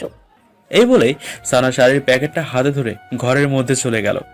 নিজের বিয়েতে আমার বউ নিজেই আমাকে ইনভাইট করেছে, আর তা আমি কি করে না যেয়ে থাকতে পারি? বিয়েটা প্রথমে কেমন জানি খাপছাড়া লাগছিল, তবে এখন বাবা আর মা যে আজকে যাচ্ছে বিয়েতে, তাই বিয়েটা ফাইনালি ফুলফিল। ডেভিল মার্কা হাসি দিয়ে বলল। আরো অনেকবার আহানকে কল করার চেষ্টা করছে, বারবার কল নট রিচেবল বলছে। এমনিতেই সকাল থেকে মন খারাপ, তার উপরে আহান আসবে না বলেছে। এই ঘটনাটা আরুকে আরো বেশি কষ্ট দিচ্ছে। আরুষি বারবার আহানকে কল করার চেষ্টা করছে। তখনই দৌড়ে এসে সানা আরুষির গলা জড়িয়ে ধরল। আচমকা এমন তো হওয়ার কারণে আরু বেশ চমকে গেল। জানু সারপ্রাইজ। একটা থাপ্পড় দিব, এটা কোনো আসার সময়? আর এরকম করে কেউ ভয় দেখায়? আমি ভয় পেয়ে গিয়েছিলাম। আর কিসের সারপ্রাইজ এটা? তোকে আমি আরো আগে আসতে বলেছিলাম, আর তুই এখন আসছিস? বরং উল্টো আমার দুঃখটা বাড়িয়ে দিলি। সরি জানু, আমি চেষ্টা করেছি তাড়াতাড়ি আসার, কিন্তু তুই তো জানিস আম্মু তোকে কত ভালোবাসে, তাই তোর জন্য এটা সেটা বানিয়ে আনতে গিয়ে দেরি হয়ে গেছে। আর তাছাড়া বাপিও অফিসে ছিল, তার জন্য। যদিও বা ভাইয়া অফিসে থাকলেও কাজের প্রেশারটা একটু কমেছেও, তাও সবটা তো ওর ওপর ছেড়ে দেওয়া যায় না, তাই না? আরিশ অফিসে জয়েন করেছে শুনে আরো খুব অবাক হলো। আরো আমতা করে বলল, তোর ভাইয়া অফিস জয়েন করেছে? হ্যাঁ রে, আমিও বিশ্বাস করতে পারছি না, কত নতুন নতুন পরিবর্তন হচ্ছে ভাইয়ার মধ্যে। প্রথমত ভাইয়া অফিসে যাচ্ছে, আর দ্বিতীয়ত ভাইয়ার একটা গার্লফ্রেন্ড রয়েছে, যা এতদিন বাদে আজকে আমি জানতে পারলাম। আর তৃতীয়ত ভাইয়া নাকি কালকে কিছু একটা করবে, সেটা নাকি ধামাকা টাইপের। আমি কিছু জিজ্ঞেস করতেই আমাকে বলল সে নাকি সারপ্রাইজ দেবে। সানার কথা আরুষি যতই শুনছে ততই যেন বারবার ওর বুকটা মোচড় দিয়ে উঠছে। কারণ আরিশ যে সত্যি বড় কিছু একটা ঘটাবে সেটা আরো বেশ ভালোই বুঝতে পারছে।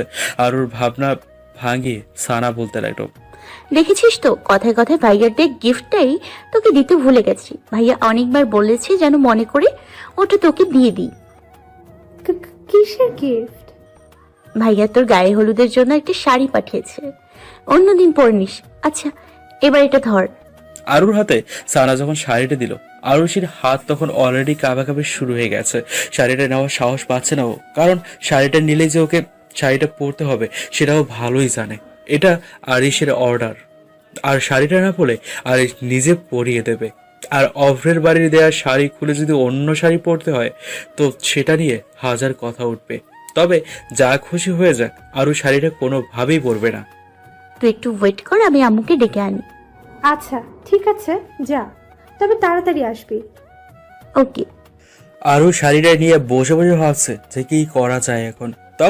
তখনই ওর মাথায় এলো একটা প্ল্যান। কোনো রকম আর দেরি না করে টেবিলের উপরে থাকা কাঁচিটা নিয়ে শাড়িটা ঠিক মাঝখানে একটা অংশে কাটলো, যাতে শাড়িটা পরলে শরীরের বিভিন্ন অংশ দৃশ্যমান হয়। ওর যা ভাবা তাই কাজ। তাড়াতাড়ি শাড়িটা কাটলো কাঁচি দিয়ে, অল্পই কাটলো, না হলে আরিশ সন্দেহ করবে ওকে। কাটা শাড়ি আরিশ নিশ্চয়ই আরুকে পরতে বলবে না। তখনই আরিশের কাছ থেকে কল এলো। আরিশের থেকে কল আসবে আরু সেটা জানতো, কিন্তু তা যে তৎক্ষণাৎ আসবে সেটাও আন্দাজ করতে পারেনি। তবুও অনেকটা সাহস নিয়ে ফোনটা ধরলো। শাড়িটা পরেছে আরু পাখি? আরুষি কিন্তু করে বলল, আসলে হয়েছে কি, শাড়িটার না মাঝখানে কাটা আছে, তাই ওটা কোনোভাবেই পরা যাবে না। আরিশ ভ্রু কুঁচকে বলল, ও রিয়েলি? তা আমি যখন কিনে আনলাম তখন তো ছিল না। আপনি বিশ্বাস করছেন না কেন? শাড়িটা পরা যাবে না। সেটা ছেঁড়া হোক আর যাই হোক, শাড়িটা ভালোই পরে নাও, না হলে আমি পরালে আশা করি ব্যাপারটা ভালো হবে না। আরিশের সাথে আরু কথা বলছে। তখনই তিথি ঘরে ঢুকলো। ঘরে ঢুকতেই আরুকে ফোনে কথা বলতে দেখে তিথি বলে উঠল, জিজুর সাথে কথা বলছিস নাকি? আরিশ ফোনে ওপাশ থেকে আরুকে বলল, তিথিকে বলো হ্যাঁ জিজুর সাথেই কথা বলছি। আরু তাও কিচ্ছু বলছে না, চুপ করে আছে দেখে আরিশ জোরে ধমক দিয়ে বলল, বলো হ্যাঁ। আরুষি চমকে ওঠে তিথির দিকে তাকিয়ে বলল, হ্যাঁ হ্যাঁ। তুই এত ভয় পাচ্ছিস কেন আরু? আর এরকম ঘামছিসই বা কেন? ফোনের ওপাশ থেকে আরিশ বলল, সত্যি তো? তুমি এত ভয় পাচ্ছ কেন? এখনই ভয় পেয়ে গেলে পরে তো আমার কাছে আসবে না। তখন তো আমাকে বিবাহিত হয়েও ব্যাচেলর হয়ে থাকতে হবে। বলেই হাসতে লাগলো। আমি এখন রাখছি। সে রাখতে চাইলে রাখো, তবে আমি কিন্তু আসছি। এসে যদি দেখি যে শাড়িটা পরনি তো খুব খারাপ হবে। আরুষি তাড়াতাড়ি করে ফোনটা কেটে দিল, কারণ তিথি বা সানা যদি আরিশের কথাটা জানতে পেরে যায় তো খারাপ একটা ব্যাপার হবে। অনেকক্ষণ ধরে আরু বসে আছে অভ্রের পাশে।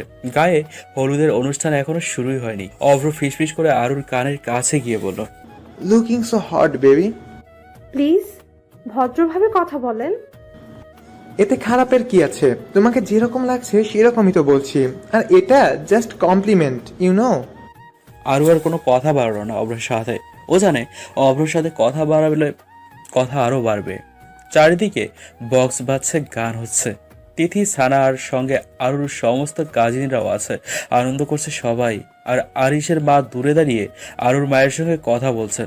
আরিশের মা আরুকে খুব ভালোবাসেন, নিজের মেয়ের মতো তিনি মনে করেন তিনি আরুকে।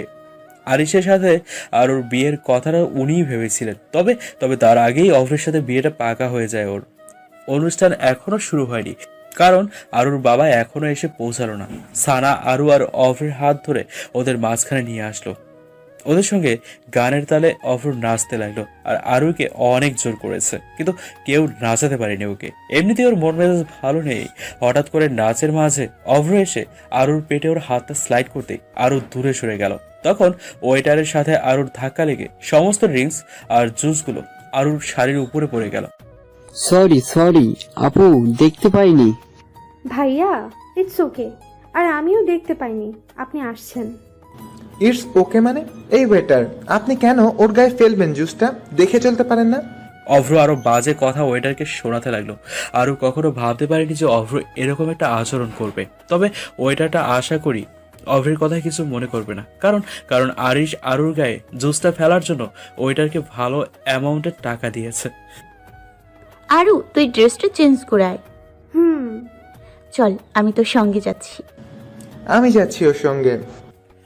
আরু অভ্রের উপর অনেক রাগ রয়েছে ওর সাথে এমন খারাপ ব্যবহার করার কারণে, তাই আরু রেগে গিয়ে বলল, কাউকে যেতে হবে না, আমি একাই যেতে পারবো বলে আরু নিজের ঘরের দিকে চলে যেতে লাগলো। রুমে ঢুকেই দরজা দিতেই দেখলো সোফাতে পায়ের উপর পা তুলে আরিশ বসে আছে, আর মুখে সেই হাসি যা আরুর গোটা শরীর জুড়ে শিহরণ বইয়ে দেওয়ার জন্যই যথেষ্ট। আরিশকে দেখে দরজা খুলে পালাতে গেলেই আরিশ খপ করে আরুর হাতটা ধরে কোলে তুলে নিয়ে রুমের মাঝে দাঁড় করিয়ে দিল। আরুকে কিছু বলার সুযোগ না দিয়ে এক টানে গা থেকে শাড়িটা খুলে দিল। আরু ভয়ে এখন কাঁপছে। কি করবে ও এখন? কি করবে? কি করার আছে ওর? আরিশ আরুর উন্মুক্ত কোমরটা ধরে ওর সাথে আরুকে মিশিয়ে নিল। আরুর মুখের থুতনিটা ধরে আরিশ বলতে লাগলো, লজ্জা লাগছে এবার? খুব লজ্জা? আরু থরথর করে কাঁপছে। কিছু বলবে তার আগেই আরিশ ওর ছোট একটা কামড় বসালো। কামড় বসাতেই আরু আরিশকে ধাক্কা মেরে দূরে সরিয়ে দিল। আরু আরিশকে ধাক্কা মারল। আপনি কি পাগল হয়ে গেছেন? কেন এই সমস্ত পাগলামি করছেন? আর কোনো সাধারণ মানুষরা এরকম পাগলামি করে না। আমার তো মনে হয় আপনি মেন্টালি সিক। আরিশ হাসতে লাগলো। ইয়েস, আমি মেন্টালি সিক, বাট তোমার সাথে বিয়ে করলে সব ঠিক হয়ে যাবে। তোমাকে না বললাম আগের দিন যে একবার বিয়েটা করো, তারপর দেখো আমি কি কি করি। আরুষি আরিশের জামার কলার ধরে বলতে লাগলো, আপনি প্লিজ আমার জীবন থেকে চলে যান। আমি আপনাকে ভালোবাসি না। আমাকে সুখে শান্তিতে থাকতে দিন। আরিশ আরুকে কোলে তুলে নিয়ে ওয়াশরুমে নিয়ে গেল। নিয়ে গিয়ে বাথটবের মধ্যে আরুকে ফেলে দিল। আপনি পাগল? আমাকে ভিজিয়ে দিলেন কেন? আরিশ আরুর প্রশ্নের জবাব না দিয়ে বলে উঠল, ওয়েট আরু পাখি, আগে গায়ে হলুদের সেরেমনিটা কমপ্লিট করি। এই বলেই আরিশ ওয়াশরুম থেকে বেরিয়ে রুমের ভেতর গিয়ে বাড়ি থেকে আনা হলুদের বাটি আর ওর দেয়া গায়ে হলুদের শাড়িটা নিয়ে ওয়াশরুমে ঢুকলো। আরুষি উঠে দাঁড়ানো। তখন আরিশ ওয়াশরুমের দরজা লক করে দিল ভিতর থেকে। পালানোর চেষ্টা করো না আরু পাখি, গায়ে হলুদ আগে হোক, তারপরে যা খুশি করো। এদিকে আসো তো দেখি, আমার বউটাকে আগে হলুদ লাগাই। আপনি একদম আমাকে টাচ করবেন না, বলে দিলাম। তোমার শরীরের কোথায় কোথায় টাচ করিনি তুই সেটা আমাকে শুধু বলো। আরিশের কথা শুনে আরু ঘাবড়ে গেল। চুপচাপ দাঁড়িয়ে রয়েছে এক করে। আরিশ ওর দিকে এগিয়ে যেতেই আরু পিছিয়ে গেল। অবশেষে দেয়ালের সাথে পিঠ ঠেকে গেল আরুর। কেন সবসময় চেষ্টা করো আমার থেকে পালানোর? তুমি যেখানে থাকবে আমিও সেখানে থাকবো, এটাই যে নীতি। আরিশ এবার বাড়ি থেকে হলুদ নিয়ে প্রথমে ওর নিজের গালে লাগালো, তারপর ওর মুখের হলুদটা আরুষির মুখে ঘষে দিল। আরিশের মুখে খোঁচা খোঁচা দাড়ি থাকার কারণে আরুর মুখটা এখন বেশ জ্বালা করছে। নাও, আমাদের হলুদ কমপ্লিট। আমাকে এবার তো যেতে দিন। নিচে সবাই আমার জন্য অপেক্ষা করছে। সবাই অপেক্ষা করছে, আর তুমি জানো যে আমি তোমার জন্য কতক্ষণ ধরে অপেক্ষা করছি? সেটা তো জানো না। চলো এবার গোসলটা সেরে নেই। গোসল সেরে নেব মানে? মানেটা খুব সিম্পল। বলেই শাওয়ারটা অন করে দিল আর আরুষিকে শাওয়ারের নিচে দাঁড় করালো। তার সঙ্গে নিজে দাঁড়ালো। না চাইতেও আরুষিকে আরিশের সাথে ভিজতে হলো। ওদের গোসল শেষ হয়ে গেলে আরিশ আরুর রুমে অপেক্ষা করতে লাগলো। ততক্ষণ আরু চেঞ্জ করছে। আরু কোনো রকমে শাড়িটা গায়ে জড়িয়ে রুমে আসলো। তারপর আরিশ সযত্নে আরুর শাড়িটা পরিয়ে দিল আর মাথার ভিজে চুলগুলো তোয়ালে দিয়ে মুছে দিতে লাগলো। আরু জানে এইগুলো যতক্ষণ আরিশ না করবে ততক্ষণ আরিশ ওকে ছাড়বে না। এবার আরিশ বলতে শুরু করলো, আমার থেকে কখনো পালানোর চেষ্টা করবে না, ঠিক আছে? তাহলে ফলাফলটা ভালো হবে না। এবার প্লিজ আমাকে যেতে দিন। অনেকক্ষণ হয়ে গেছে। সবাই আমার জন্য অপেক্ষা করছে। এর মধ্যে অনেকবার ডেকেও গিয়েছে। প্লিজ এবার যেতে দিন আমাকে, প্লিজ। এতক্ষণে মনে হয় তোমার প্রেমিকের হলুদ ছোঁয়ানো হয়ে গেছে, আর আমার সাথে তো তোমার গায়ে হলুদ হয়ে গেল। তাই তুমি এখন রেস্ট করো, ওকে? বলেই আরিশ আরুর হাতে ট্যাবলেটটা ধরিয়ে দিল। এটা কি? ঔষধ। এখন বেশি কথা না বলে আগে খেয়ে নাও, তারপর বলছি। আপনি বলেন আগে এটা কিসের ওষুধ, না হলে আমি খাবো না। আর আমার কি হয়েছে যে আমি ওই ওষুধটা খেতে যাব? তোমার ভয়ানক রোগ হয়েছে আরু পাখি, আর যে রোগে তুমি আমাকেও জড়াচ্ছ। এটা তাড়াতাড়ি খাও। বলেই জোর করে আরিশ একসঙ্গে দুটো ওষুধ খাইয়ে দিল আরুকে। নাও আরু পাখি, এবার তুমি ঘুমাও, ওকে? এটা আপনি কি করলেন? যা করেছি বেশ করেছি। এবার এই ঘুমের ওষুধ খেয়ে তুমি ঘুমাও। বলেই আরুকে জড়িয়ে ধরে ঘুমিয়ে পড়ল। আপনি ছাড়ুন প্লিজ, আমাকে ওখানে যেতে হবে। না, তুমি এখন ঘুমাবে। বলেই আরুর মাথায় হাত বোলাতে লাগলো যাতে তাড়াতাড়ি ওর ঘুম চলে আসে। আর ঠিক সেই অনুযায়ী 5 মিনিটের মধ্যে আরু ঘুমিয়ে পড়ল। আরু পাখি, তুমি একটু ঘুমাও। বলেই ঠোঁটে আলতো করে একটা চুমু দিয়ে ওর কপালে একটা ভালোবাসার পরশ এঁকিয়ে বেরিয়ে গেল রুম থেকে। সকালবেলা পর্দার ফাঁক থেকে সূর্যের আলো আসতেই আরুর ঘুম ভেঙে গেল। অনেকক্ষণ ধরে ঘুমিয়েছে, তাই কি এর মধ্যে হয়ে গেছে ওর কিছু মনে নেই, তাই আর মনে করার ব্যর্থ চেষ্টা করছে না সে। তারপর উঠে ওয়াশরুমের দিকে যেতেই চোখ পড়লো দরজার দিকে। সেদিকে তাকাতে চমকে গেল আরুষি, কারণ দরজাটা ভাঙা পড়ে রয়েছে। সেটাকে কোনোরকম ভাবে ঠিক করেছে কেউ। কি হয়েছে কিছুই বুঝতে পারছে না, তাই আর বেশি দেরি না করে সঙ্গে সঙ্গে নিচে চলে গেল জানার জন্য। নিচে যেতে দেখলো সবাই যে যার মতো ব্যস্ত কাজে, আর সকলের মাঝে আহানকেও দেখতে পেল আরুষি। আহানকে দেখতে পেয়ে সঙ্গে সঙ্গে আহানের কাছে ছুটে গেল সে। আরুষি আহানকে জড়িয়ে ধরে বলল, ভাইয়া তুই কখন এলি? আর আমাকে কেন বললি না তুই আসছিস? আহান আরুষিকে ছেড়ে ওর কপালে হাত দিয়ে দেখলো, তারপর বলল, এখন কেমন আছিস? কেমন আছিস মানে? এটা আবার কেমন কথা? কাল রাতে তোর জ্বর এসেছিল। তখনই আরুর বাবা ঝাঁঝালো কণ্ঠে বলে উঠলেন, তার মনে থাকবে কেন? গায়ে হলুদের অনুষ্ঠানটা সমস্ত নষ্ট করে দিয়েও বুঝে আপনার শান্তি হয়নি? আরু কিছুই বুঝতে পারছে না যে কাল রাতে ওর কি হয়েছে। আরু আহানের দিকে শান্ত দৃষ্টি নিক্ষেপ করে বলল, ভাইয়া তুই বল আমার কি হয়েছিল? আমি তো হসপিটালে ছিলাম, আর হঠাৎ মা ফোন করে বলল তুই নাকি দরজা খুলছিস না, অনেক ডাকাডাকির পরেও। তাড়াতাড়ি বাড়িতে আসলাম, কিন্তু ততক্ষণে দেখি সকলের দরজা ভেঙে তোর রুমে ঢুকে পড়েছে। কিন্তু এত শব্দের মাঝেও তোর ঘুম ভাঙলো না, দেখে অবাক হলাম। তারপরে কপালে হাত দিতে দেখলাম তোর ভালো জ্বর, তাই একটা ইঞ্জেকশন পুশ করে দিয়েছিলাম। আমার অজান্তে এত কিছু হয়ে গেল? হ্যাঁ হয়েছে, তুই তো জ্বরে কাইল হয়ে গেছিস, তা কি করে জানবি? ও আচ্ছা। আর কিছুক্ষণ পর পার্লারের লোকজন আসবে আরুকে সাজাতে। তাই আরু শান্ত হয়ে বসে আছে, আর পাশে বসে আছে সানা চুপ করে আছে। তার সঙ্গে আরু কিছুক্ষণ আগের কথা। তুই আসতে এত দেরি করলি কেন? আমি তো আরো তাড়াতাড়ি আসতে বলেছিলাম। কালকেও লেট আর আজকেও। তিথির কথা আমি বাদই দিলাম, ও চিরকালের দেরি করা পাবলিক। আর বলিস না, ভাইয়ার জন্য আটকা পড়ে গেছিলাম। আরু কাবা গলায় বলল, কেন কি হয়েছে তোর ভাইয়ার? জ্বর নাকি? আরে ভাইয়ার কেন কিছু হতে যাবে? আজ ভাইয়া নাকি বাড়িতে বউ নিয়ে আসবে। এটা শুনেই আমি হতভম্ব। আমার তো বিশ্বাসই হচ্ছে না। কালকেই শুনলাম ভাইয়ার গার্লফ্রেন্ড আছে, আর আজকে নাকি বিয়ে করে বউ নিয়ে আসবে। আমি সত্যি কিছু বুঝতে পারছি না ভাইয়ার কি হয়েছে। মা আর বাবাও বেশ অবাক। কি হবে এখন জানি না। বাড়ি থেকে এটা বলেই বেরিয়েছে, আর কিছুই তো বললো না। ভয়ে আরুর গলা শুকিয়ে তো কাঠ। একটা কথা বলারও সাহস পাচ্ছে না, কি বা বলবে, কারণ বিপদ যা আসন্ন সেটা ওর আর বুঝতে বাকি নেই। আগের দিন যা কাণ্ড ঘটিয়ে ওর হলুদের অনুষ্ঠান নষ্ট করেছে, তাতে আরিশের পক্ষে যে বাদবাকি কাজও সম্ভব, এটা নতুন কোনো কাজ নয়, সেটাও এখন বেশ ভালোই বুঝতে পারছে আরু। ও, ব্যাপারটা যত নর্মাল লাগছে ততটাও নয়। আমার তো এবার খুব চিন্তা হচ্ছে যে ভাইয়া কাকে না কাকে বিয়ে করে নিয়ে চলে আসবে, তখন আরেকটা সমস্যা হবে, না জানি সে কেমন হবে। তারপর থেকে আরু বেশ চুপচাপ, কোনো কথা ওর মুখ থেকে বেরই হচ্ছে না। বিয়েটা বাড়িতে আনুষ্ঠানিকভাবে হবে, সকল সাজ সরঞ্জাম রেডি। আহান কোনো কিছুতেই কোনো ত্রুটি রাখেনি। আহানের নয়নের মণি আরু কখনো কষ্ট পেতে দেয়নি নিজের বোনকে, আর সেখানে ছোট বোনের বিয়েতে কিভাবে কোনো ভুল ত্রুটি করে। পার্লারের লোক অনেকক্ষণ আরুকে সাজিয়ে রেখে চলে গেছে। ঘরের মধ্যে আরু একা বসে রয়েছে। একটু আগে বর এসেছে শব্দটা শুনেই সানা, তিথি আর ওর কাজিন সহ সবাই সেখানে গেছে। বুকের ভিতর দুঃখভুগানিটা ক্রমশ বেড়েই চলছে। একরাশ ভয় কাজ করছে আরুর। তার কারণ আরিশ যদি ওর জেদ বজায় রাখতে বিয়েটা ভেঙে দেয়, তখন কি হবে? হঠাৎ ওর নিস্তব্ধতা ভেঙে আরিশের ফোন এলো। আরুষি ভেবেই রেখেছে যে কোনোভাবেই কলটা ধরবে না, ধরলেই ওকে আরিশের চক্রান্তের শিকার হতে হবে। কথা বলেই আরিশ ওকে থ্রেট দেবে ওকে বিয়ে করার জন্য, আর এই ভুলটা আরু দ্বিতীয়বার আর করবে না। বারবারই আরিশ ফোন করেই চলেছে, কিন্তু আরু কোনোভাবেই ফোন ধরছে না।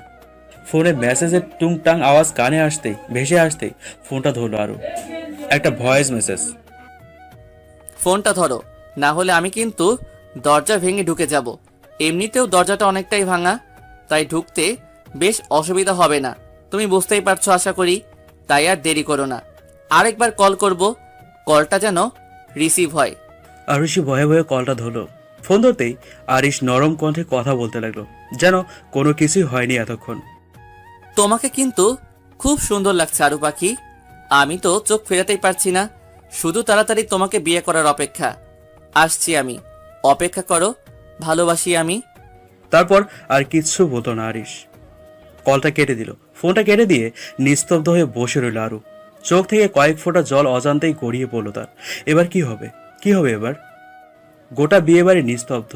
একটা পিন পড়লেও যেন তার শব্দটা শোনা যাবে এরকম। কারোর মুখে কোনো কথা নেই, সবাই যেন বাঁখারা হয়ে গেছে। সকলের সাথে চুপ করে আছে আরু, আর তার সঙ্গে ওর গোটা পরিবার। আহান রাগ করে অনেকক্ষণ আগেই বেরিয়ে গেছে। ওর মা ঘরে নিজেকে বন্ধ করে রেখে কান্নাকাটি করছেন ক্রমাগত। ওর বাবার মুখে আছে এক রাশ হতাশা আর রাগ। সকলের মাঝখানে বসে আছে আরিশ, মুখে ডেভিল মার্কা হাসি নিয়ে। কিছুক্ষণ আগের কথা, আরুকে অভ্রের পাশে বসানো হয়েছে। সামনে কাজী বসে আছেন। বিয়ে পড়ানো কিছুক্ষণের মধ্যে শুরু হবে। সব আত্মীয় স্বজনরা ভিড় করে রয়েছে। সকলের নজর এখন নতুন বর আর কনের উপরে। আরুর বাবাকে আজকে বেশ খুশি দেখাচ্ছে। আরুকে খুব একটা স্নেহের চোখে না দেখলেও এই বিয়েটা হওয়ায় উনি বেশ খুশি। তা ওনাকে দেখে খুব সহজে বুঝতে পারবে যে কেউই। আরুর বুকের ভিতর ঢিপঢিপ করছে ভয়ে। অভ্র পাশে বসে থাকলেও সাহসে কুলাতে পারছে না, আর না পারছে অভ্রর সঙ্গে কথা বলতে। অভ্রের সাথে কথা হলে সমস্তটা খুলে বলতো, কিন্তু তা হয়নি। কারণ আগের দিন অভ্র আরুর সঙ্গে যা ব্যবহার করেছে তার পরিপ্রেক্ষিতে অভ্র আরুকে সরি পর্যন্ত বলেনি, এমনকি সারাদিনে ফোনও আসেনি।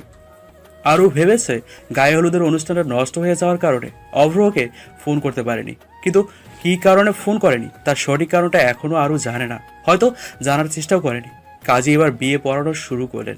রেজিস্ট্রি পেপারে সই করে অভ্র 3 বার কবুল বলল, বেশ হাসি মুখে। বিয়েটাতে ও বেশ খুশি। এবার আরুর পালা। বিনতে আরশি রহমান, তুমি কি অভ্র মাহমুদের সাথে এই বিয়েতে কবুল? যদি কবুল হও তাহলে বলো কবুল। আরুষির এখনো রেজিস্ট্রিটা বাকি।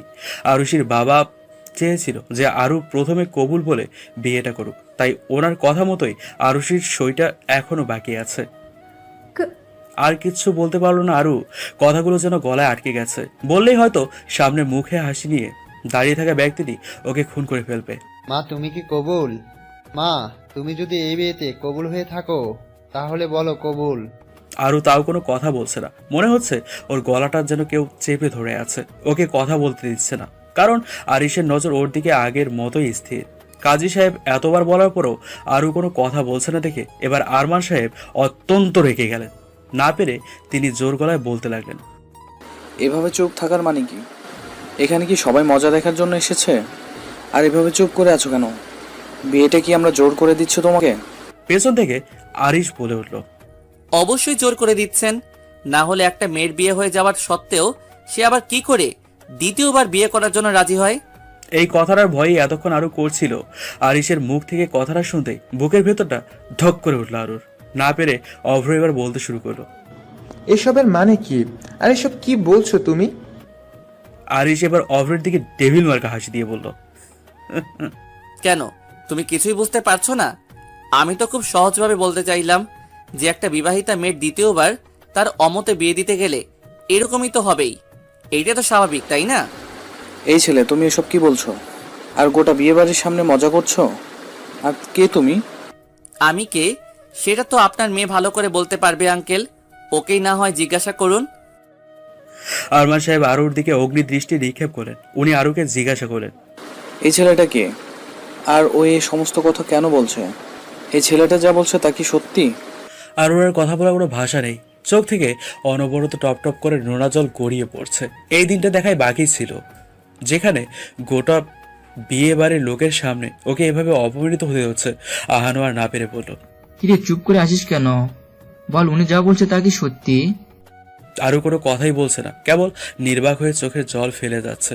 আর কি বা বলবে, কারণ আরিশ যা বলছে সবই তো সত্যি কথা। ওর সঙ্গে সত্যি তো আরিশের বিয়ে হয়ে গেছে। আসলে ও বলতে লজ্জা পাচ্ছে। আমি বলছি আপনাদের, আর প্রমাণও দেখাচ্ছি। এই বলে আরিশ ওর আর আরুর ম্যারেজ সার্টিফিকেটটা সকলের সামনে দেখালো, যেখানে স্পষ্ট দুজনের সই রয়েছে। আর সাক্ষী হিসেবে রয়েছে আরিশের একটা ফ্রেন্ড। সানা আরিশের কাছে এগিয়ে আসলো, দেন বলতো, ভাইয়া তুই সব কি বলছিস? তোর মাথা ঠিক আছে? সানা, তুই তো জানিস তোর ভাইয়া কখনো মিথ্যা কথা বলে না। তুই নিজেই দেখ আমার আর আরু পাখির বিয়ের পেপারসগুলো। সানাসহ আরুর বাবা, আহান, অভ্র সবাই পেপারসগুলো দেখতে লাগলো। তারপর দেখলো যে সত্যি ওদের বিয়ে হয়ে গেছে। আরুর বাবা রেগে গিয়ে আরুকে যেই চর মারতে এগোবেন, সামনে তখনই আরিশ ধীর কণ্ঠে বলল, আর এক পাও এগোবেন না, যেখানে আছেন সেখানে থাকুন। ও আপনার মেয়ে ছিল, কিন্তু এখন আমার বউ, তাই অধিকারটা আপনার থেকে আমার কিছুটা হলেও বেশি। আর ওর গায়ে হাত দিবেন না, তাহলে ভালো হবে না। আমি এসব মানি না। আমি আরুষকে বিয়ে করব, ব্যাস। ও 1000টা বিয়ে করলেও আমি ওকে বিয়ে করব। অভ্রের কথা শুনে আরুর কান্নার বেগ যেন আরো দ্বিগুণ হয়ে গেল, কারণ ও অভ্রকে ধোকা দিয়েছে। আরিশ যে ওকে আজকে যেভাবে হোক বিয়ে করবে সেটা আরুকে বলেছিল, আর তা আরুর অভ্রকে জানানো উচিত ছিল। তাহলে তাহলে সকলের মাঝে এত বড় সিন ক্রিয়েট করতে পারতো না আরিশ। অভ্র কোনো না কোনো ব্যবস্থা করতে। এতদিন জানতাম বেহায়া শব্দটা মেয়েদেরকে বেশি ইউজ করে, কিন্তু আপনাকে দেখে আমার আজ থেকে ছেলেদের উপর এই ট্যাগটা দেওয়ার জন্য মনটা আনচান করছে। সত্যি বলছি, বড্ড বেহায়া আপনি। অন্যের বউকে তার সামনে বিয়ে করার কথা বলছেন? হ্যাঁ, সাহস আছে আপনার, না হলে কি আর। এটুকু বলে আরিশ থেমে গেল, আর কিচ্ছু বলল না। আরিশের বলা কথাগুলো অভ্রর বড্ড গায়ে লেগেছে বোধহয়, তাই ও আর এক মুহূর্ত দেরি না করে ওখান থেকে বেরিয়ে গেল। অভ্রর সাথে সাথে বাকি বরযাত্রীরাও মাথা হেড, সবাই যেন চমকটা কাটিয়ে উঠতে পারছেন না এখনো। আরিশ আরুর কাছে গেল, গিয়ে ওর চোখের জলটা মুছে দিয়ে ওকে বুকে টেনে নিল। একদম কাঁদবেন আরু পাখি, আমি আছি না। যতদিন আমি থাকবো কেউ তোমার কোনো ক্ষতি করতে পারবে না। আরমান সাহেবের দিকে তাকিয়ে বলল কথাটা। বর্তমানে আরু পাখি, চলো, অনেক দেরি হয়ে গেছে। মা আর বাবা অপেক্ষা করছে বাড়িতে আমাদের জন্য। সানা তো আগেই চলে গেছে, আগে থেকে সবকিছু রেডি করার জন্য। যতই হোক নিজের বেস্ট ফ্রেন্ড, সে বাড়িতে ওর ভাবি হয়ে যাচ্ছে, তাই প্রচুর এক্সাইটমেন্ট কাজ করছে ওর মধ্যে। সে এর আগে যত কিছুই হোক না কেন আর ও নিস্তব্ধ হয়ে চুপচাপ উঠে দাঁড়ালো, কারণ না চাইলেও আরিশের সঙ্গে ওকে যেতেই হবে। আর ও না চাইলেও আরিশ জোর করে ওকে নিয়ে যাবে। আরিশ যে ওর জীবনটাকে ধ্বংস করার জন্যই এত কিছু করছে সেটাও বেশ ভালোই বুঝতে পারছে আরু। আরু আর কোনো পিছুরা না রেখে আরিশের সঙ্গে হাঁটতে লাগলো। আরুষি দরজার কাছে যেতে আরমান সাহেব কড়া কণ্ঠে বলে উঠলেন, একবার এই বাড়ি থেকে চলে যাচ্ছ, মনে রেখো এই বাড়ির দরজা তোমার জন্য চিরকালের জন্য বন্ধ। আরু একবার পেছন ফিরে ওর বাবার দিকে তাকালো। চোখের জলটাও যেন আর আড়াল হতে চাইল না, গড়িয়ে পড়লো এক কোণা থেকে। এক মনে গাড়ি চালাচ্ছে আরিশ। বেশ সুন্দর একটা রোমান্টিক গান বাজছে গাড়িতে, আর মাঝে মাঝে গানের তালের সঙ্গে সঙ্গে গুনগুন করে গানটার সাথে সুর মেলাচ্ছে। আরিশের মনে কোনো বিশেষ কিছু পাওয়ার এক গ্রাস আনন্দ হচ্ছে। এখন আর বলতে বাকি রাখে না সেটা। হঠাৎই গাড়ি অন্যদিকে ব্যাগ নিতেই আরু বলে উঠল,